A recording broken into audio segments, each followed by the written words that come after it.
How you doing, people? Hope you're well. Okay, straight into it. 3 quick tips that I have found worked for me if you have any lower back pain or lower back issues. Now, obviously lower back can be a whole range of issues. So I'd obviously strongly advise seeing a physiotherapist or an osteopath. But if you get sciatica, which when a bulging disc is protruding through enough to touch the sciatic nerve and you can get a shooting pain down your leg, it's generally accepted that a good way to try and alleviate that a little bit is to decompress. Now obviously the dead hang from a pull-ups bar is a great way to decompress your spine.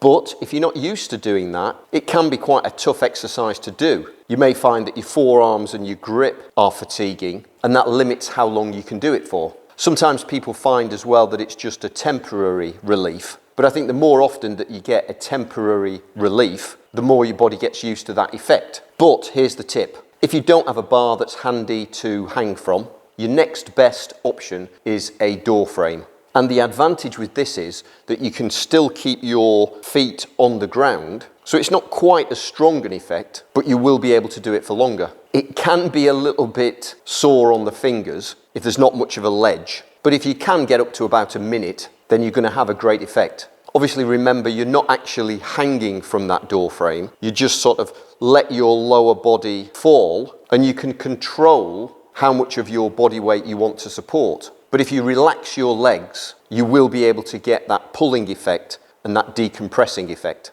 If you can do that a few times a day, that will have a great effect on that lower back area to decompress.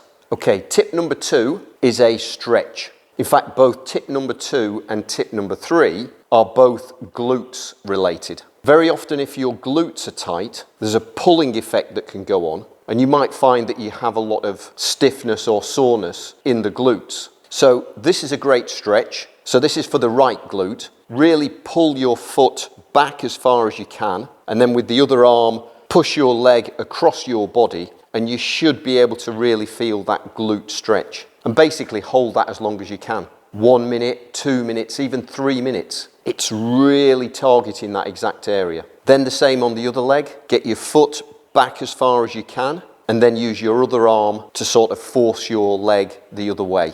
Okay, the third tip is actually a method that is fantastic, but I've actually already done a video about this. It was about a year ago. So I'm going to link to it. I think it will be there.